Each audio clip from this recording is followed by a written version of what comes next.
Bonsoir, vous êtes dans Question Directe sur ATV Guadeloupe. Bienvenue. Notre invité ce soir, Félix Flemin, secrétaire général du Parti communiste guadeloupéen. Bonsoir, monsieur Flemin. Bonsoir, monsieur Planté. Nous sommes au mois de mai, synonyme de mobilisation, de commémoration, d'anniversaire aussi pour le Parti communiste guadeloupéen qui fête cette année ses 60 ans d'anniversaire. Dans ce contexte de mobilisation où on discute, où on défend des dossiers, dans quel état d'esprit êtes-vous ? Écoutez, dans l'état d'esprit d'un Guadeloupéen, d'un responsable politique qui mesure la gravité de la situation du pays. Ce n'est pas le mois de mai qui rend cette situation-là gravissime.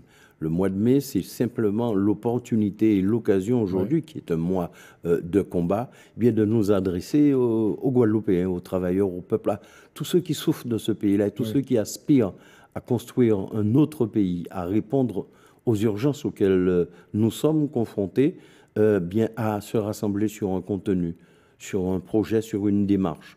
Donc nous sommes dans cet état d'esprit aujourd'hui de dire qu'il faut sortir des constats, qu'il faut sortir des incantations et véritablement s'atteler à construire l'alternative, la réponse politique, la réponse économique, la réponse culturelle. En clair, une réponse politique globale à la situation d'impasse dans laquelle se démène et se débat ce pays-là. Est-ce que ce n'est pas une première réponse, justement, cette mobilisation assez forte pour ce 1er mai? On a vu beaucoup de travailleurs dans les rues de Pointe-à-Pitre. Tout à fait. Elle traduit les difficultés, les souffrances du monde du travail en général.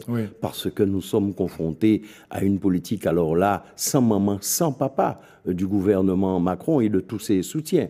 Parce qu'elle s'attaque véritablement, cette politique-là, à tous les droits, à tous les conquêtes sociales des travailleurs, de la classe ouvrière. Voilà un gros mot qu'on tente de bannir, mais qui montre bien, quand on voit la politique de M. Macron, qu'il est au service de la grosse bourgeoisie financière, la grosse bourgeoisie capitaliste, et ceux qui en subissent les frais, ce sont les travailleurs, plus largement les couches populaires, et singulièrement chez nous, en Guadeloupe, où il y a ce supplément colonial, eh bien, toutes les situations auxquels sont confrontés le pays. La situation, et je ne vais pas les citer, ce serait trop long. Tous les dossiers auxquels nous sommes confrontés, M. Planté, posent la problématique de changer le système dans lequel nous évoluons depuis tantôt. Alors, c'est quoi cette réponse politique? Cette réponse politique, elle consiste à disposer ici d'un pouvoir politique nous permettant de mettre en œuvre d'autres orientations que celles auxquelles nous sommes confrontés depuis plus de 70 ans. Mais en attendant, ça va avec quoi? Ça va. En même temps, il faut une mobilisation, il faut la lutte, il faut une sorte de révolte de la population, des travailleurs. Ça va ensemble? Oui, ce qui va ensemble, c'est d'abord la mobilisation. Sans le rapport de force des hommes et des femmes, et en première ligne des travailleurs, en première ligne de ceux qui souffrent, qui aspirent à de véritables changements. Il faut cette mobilisation-là, mais une mobilisation non pas pour exister dans le système, non pas pour quémander de l'État, de l'argent, d'autres moyens, mais pour changer le système. Qui doit porter justement cette mobilisation? Qui doit donner, qui doit justement ouvrir cette voie de la mobilisation? Nous appelons à ce que ça soit... Il faut des leaders, il faut des gens charismatiques. Il faut d'abord un contenu. Il faut rassembler, et c'est la démarche qui est la nôtre. Rassembler, c'est la raison pour laquelle nous appelons à la tenue des assises guadeloupéennes pour l'autonomie. Il faut rassembler tous ceux en Guadeloupe aujourd'hui qui considèrent qu'il faut un pouvoir politique, qu'il faut sortir de cette relation, qu'il faut sortir du droit commun français, il faut sortir de l'assimilation législative pour mettre en œuvre un projet qui corresponde à nos intérêts. Donc vous mettez hors jeu tous les élus en place, les parlementaires, les présidents de collectivités, vous les mettez hors jeu dans ce système. Ils se mettent hors jeu eux-mêmes, ils se sont mis hors jeu d'eux-mêmes. Il faut effectivement, définitivement en finir avec ces postures de ces élus qui, depuis 50 ans, depuis 40 ans, depuis 30 ans, se succèdent à la tête des différentes collectivités de la Guadeloupe et se réclament exclusivement d'un gouvernement de maître à penser. Aujourd'hui Macron, hier Hollande, avant-hier Sarkozy et avant-hier Chirac. Mais ce sont les mêmes qui ont occupé tous les postes ministériels, qui ont occupé toute les postes de direction des collectivités de la Guadeloupe, mais qui ont mis en œuvre les mêmes mais politiques. Tous ces gens ont été élus par la population, par les électeurs guadeloupéens. Vous pensez aujourd'hui que le Guadeloupéen il est prêt Non, il va faire le bilan. Le Guadeloupéen fait le constat de cet échec-là. Ça montre bien qu'il y a un échec à la fois des hommes, de leur posture, de leur positionnement. Donc il faut bannir, si vous voulez, cette démarche. C'est à la fois les hommes et le système. C'est à la fois les hommes et le système, mais la clé, c'est précisément le système. Tant que nous serons dans un modèle économique et social qui n'est pas conçu pour pouvoir permettre à la Guadeloupe de mettre en œuvre les richesses dont elle dispose. Notre pays est un pays, contrairement à ce qu'on veut dire, qui n'est pas handicapé. Nous avons des atouts, nous avons des richesses, nous avons du potentiel. Il faut les valoriser. Sauf que, oui, il faut les mettre en œuvre. Mais il faut le mettre en œuvre au service de la Guadeloupe, des Guadeloupéens,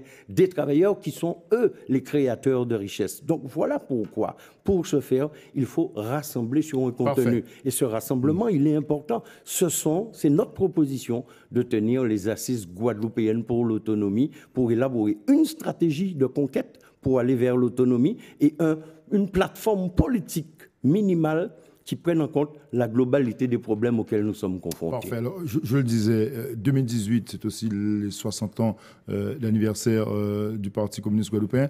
Là aussi, c'est l'occasion pour vous de encore répéter le même discours. Inlassablement.